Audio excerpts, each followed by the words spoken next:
I've loved the season. I binged it all in one day.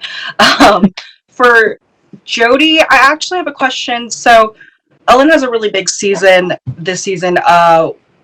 We see her returning back to Earth, and can you talk a little bit about her role and maybe her motivation behind her dream to go to Mars? Because that's sort of like always in the back of her mind this season. I'd love to hear about that.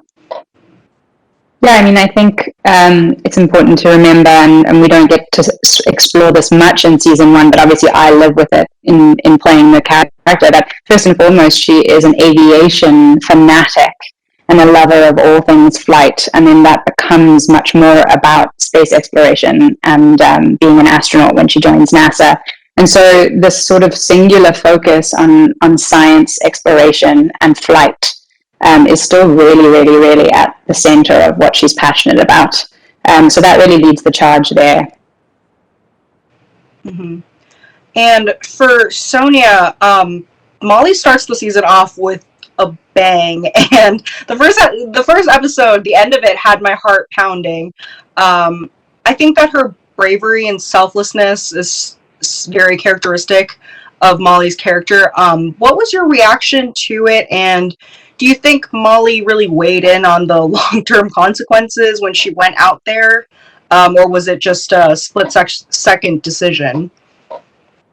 I think it's both. I think Molly is a slave to her impulses. I think it's what causes her trouble. Dealing with authority is an inability to bite her tongue, an inability to conform. And it's, as for so many of us, both her blessing and her curse. So Molly was never, ever going to do anything other than what she did. I'm trying not to spoil it here, but the course of action that Molly takes at the end of episode 1 is absolutely inevitable and inbuilt, and it's the same thing that allowed Molly to discover ice on the moon.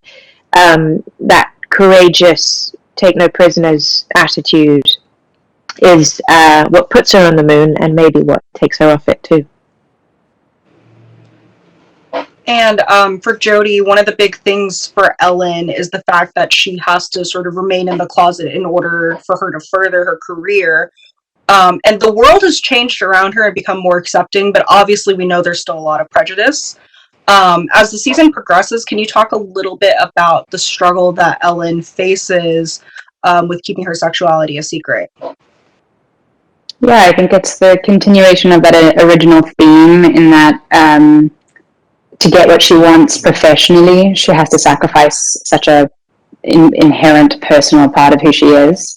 And I think there's also, there's 2 layers of her closetedness. There's an internal closetedness that she's, we see her, without wanting to spoil anything, we see her sort of coming to the place of reckoning with that enough to actually step into it more fully. And the tragedy is, just as she is ready to do that, she realizes the external limitations, or people around her realize that the external limitations are still very much in play. And it's just a continuation of that theme of, like, to get what you want, what do you have to give up, and what does that say about who you are, and what part of who you are do you prioritize? Gotcha. Yeah, for sure. And for Sonya, obviously flying is very important to Molly, and I think that she's very similar to Ed in that way. They both don't like to be stuck behind a desk. Do you think we'll ever see her going up to space again, or do you think she's going to have to adjust back to life on Earth with Wayne for the rest of her days? I can't answer that. I know what Molly wants, which is to be on the moon, and if Molly could stay up there, if there were a way to get Wayne up there, I'm sure she'd figure that out. That's what Molly wants most in the world. But Molly doesn't always get what she wants. Maybe one day. Well, it was fantastic speaking with you ladies, and I'm really enjoying the season. Thank you so much for taking the time. Thank you. Thank you, Therese.